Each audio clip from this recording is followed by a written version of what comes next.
اعوذ باللہ من الشیطان الرجیم بسم اللہ الرحمن الرحیم السلام علیکم ناظرین، آپ دیکھ رہے ہیں علم و حکمت یوٹیوب چینل اور میں ہوں آپ کا میزبان ذیشان اکبر۔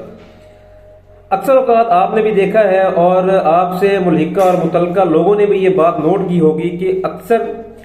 جب ہم دیر سے بیدار ہوتے ہیں تو ہمارا دن جو ہے وہ بڑی بے چینی سے گزرتا ہے، یعنی کہ سستی کاہلی جو ہے وہ اس دن کے لیے ہمارا مقدر بن جاتی ہے۔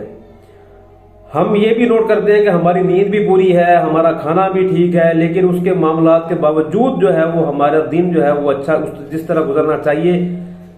دوسرے الفاظ میں میکسیمم آؤٹ پٹ جو ہے وہ ہمارے دن کی وہ نہیں گزرتی۔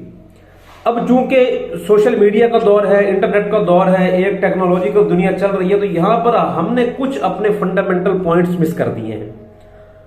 یعنی کہ مسلمان ہونے کے ناطے ہماری دنیا کا، ہمارے دن کی جو روٹین ہے وہ تو اسلام کے مطابق ہی ہونی چاہیے، لیکن اب کچھ یہ مجبوری بن گئی اور کچھ مجبوری کا نام دے کر ہم نے اپنی آسائشات کی کچھ چھوٹی چھوٹی جگہ اس میں سے اسکیپ روٹ ڈھونڈا ہوا ہے۔ اسلام کہتا ہے کہ عشاء کی نماز کے بعد جو جاگے گا وہ صرف دین کے کام کے لیے جاگ سکتا ہے، اس کے بعد سوئے اور فجر کی نماز ادا کرے۔ جب ہم رات 12 اور 1 بجے تک سوئیں گے تو اس کے بعد فجر کی نماز تو نکل ہی جائے گی۔ فجر کی نماز تو بہت دور کی بات ہے، اسلام تہجد کی بھی تعلیم دیتا ہے، لیکن اس کے باوجود ہمیں جو ہے اس بات کا ذرہ بھر بھی خوف یا ہمارے دل میں ملامت نہیں ہوتی کہ ہمیں جو ہے وہ فجر کی نماز ہم نہیں ادا کر رہے۔ اور پھر جب ہم اٹھتے ہیں تو ہمارا ایک اور ہی معمول ہوتا ہے، 9-10 بجے ہم جو ہے وہ دن چڑھ رہا ہے اور ہم بیدار ہو رہے ہیں، اور بیدار ہوتے ہیں تو بغیر غسل کیے، بغیر ہاتھ منہ دھوئے ہم اپنی دنیا داری کی ایکٹیویٹیز میں جو ہے وہ شروع ہو جاتے ہیں۔ تو اس طرح جو ہے وہ شیطان جو ہے وہ انسان کے کاموں میں بہت ساری سستی و کاہلی ڈالنے میں کامیاب ہو جاتا ہے۔ ایک حدیث کا مفہوم اگر دیکھا جائے تو اس میں ہمیں یہی بتایا گیا ہے کہ شیطان انسان کی ناک میں رات گزارتا ہے، تو اس لیے جب ہمیں اٹھنا ہوتا ہے تو ہم اپنے اٹھنے کے بعد ہمیں ہاتھ منہ دھونا چاہیے، خصوصاً ہمیں اپنی ناک میں پانی ڈالنا چاہیے۔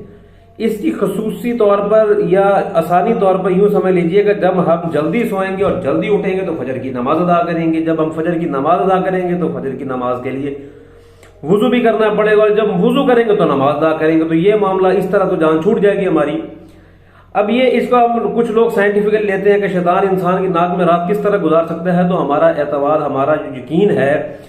ہمارا ایمان جو ہے وہ اللہ تعالیٰ کی ذات پر ہے، اور اس وقت سنت نبوی کے علاوہ،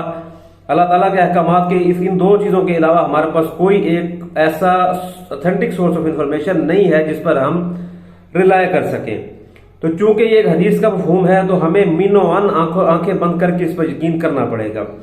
تو ہمارا تو یہ مشورہ ہے کہ آپ اپنی روٹین کو بہتر کیجئے،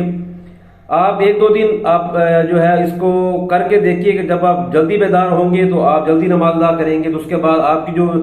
صبح کا وقت ہوتا ہے یہ ویسے بھی بابرکت قسم کا وقت ہوتا ہے، اس میں آپ جو بھی کام کریں، جو کام آپ کا 3 گھنٹے میں ہونا وہ آپ کا 15 منٹ میں ہو جائے گا،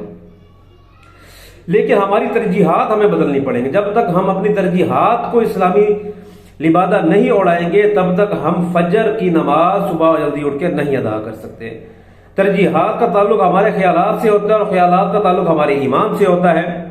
یعنی کہ جب ہم رات سوتے ہی 2 بجے ہیں تو ہمارے ایمان کا تقاضا تو یہ جاگنا چاہیے، ہماری ایمان کا یہ تقاضا ہونا چاہیے کہ آپ جلدی اٹھیں، جلدی اے مسلمان جلدی سو تاکہ اٹھ کے صبح نماز پڑھنے، لیکن ہمارے مائنڈ میں یہ چیزیں ہوتی ہی نہیں ہیں۔